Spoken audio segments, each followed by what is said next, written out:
Look at what just arrived. It's the new Vevor Auto Heat Press. Stick around and we'll unbox it and make our first project together. Let's see what's inside the box. First, we're going to find the instruction manual, and this is going to give you all the information you need to know to run the machine. And then there's a bag full of goodies, which we'll take a look at in just a second. And there's the machine itself. I did have to ask Fresh to come in and help me lift this out of the box because it is a whopping 41.5 pounds, and I wasn't able to lift it up myself.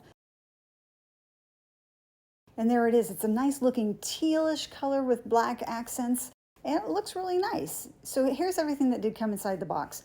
It has gloves, the instruction manual, the power cord, as well as a screwdriver, 2 screws, and a handle. And that handle gets installed on the front of the machine.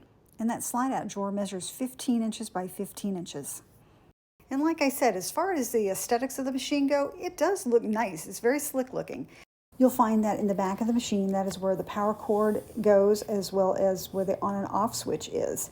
But be warned, the drawer, when you slide it out for the first time, before you turn that machine on, take that piece of thin styrofoam off. If you heat that styrofoam up, you could be stuck with residue on the top and on your mat. And that opening is about 3 1/4 inch high. So here's what the controls look like. They're located on the top of the machine. Now they've got a plus, a minus, a setup, and a mode, and we'll go through those in a minute. Then you've got the top row for your temperature, which you can change from Fahrenheit to Celsius if you want. Then a time row, which will take you in seconds up to 999 if you have a project that goes that far. And then a count row. And this was slightly confusing to me at first. It's on 0, but it will go up to 5. This actually represents the pressure settings. And we'll talk about that and show that in a minute. And the bottom row is mode 1, 2, and 3, and we'll talk about that as well in depth. Now what's confusing is the plus sign is, the short press of the plus sign is the button you would push to lower the top.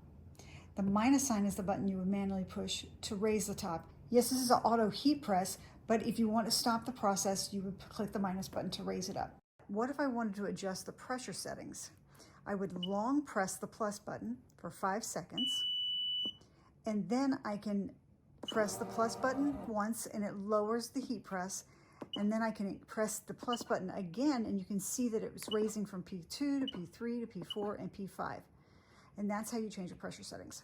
So you're basically changing your pressure settings after you've already put your material in. It's kind of different.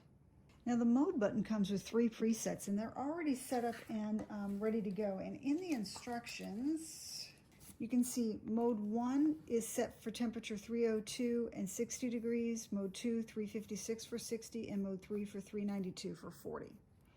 And you do have the ability to adjust those settings. Now the setup button, when I press that, you can see it changes to SH. And SH is where you adjust your temperature. So you press the plus button, you can see here it's increasing, or the minus button. Okay, press setup again and it changes to ST. And that's your time settings. You can increase or decrease the time with the plus or minus button. Press setup again, and now it says C-F, and that's where you change it from Fahrenheit to Celsius. And then press it, setup again, and it takes you out. I did some testing to see how well it works. I first tested with rhinestones. I think my biggest issue was getting the mat not to shift when I put the shirt on it. But once I pressed the design, it adhered very well to the shirt. So then I decided to test with infusible ink. I wasn't thinking about pressure, and I just pressed the design with basic pressure. I then realized afterwards that I had done it incorrectly, and I tried to press it again to see if I could get it to adhere better. Well, I didn't feel like it was a fair test, so I did another design using infusible ink again. I set the temperature at 400 degrees and pressed it for 60 seconds at a pressure of 5, and it worked perfectly. I then did another test with pattern HTV at 320 degrees for 30 seconds, and it also worked perfectly. The machine overall performed well with my test. Once I got the hang of how to set things and use the plus button to set pressure, it was easy. I wish they had secured the mat to the base of the machine so it didn't slide around when putting my shirt on it. And I do wish the numbers on the display were a little easier to read.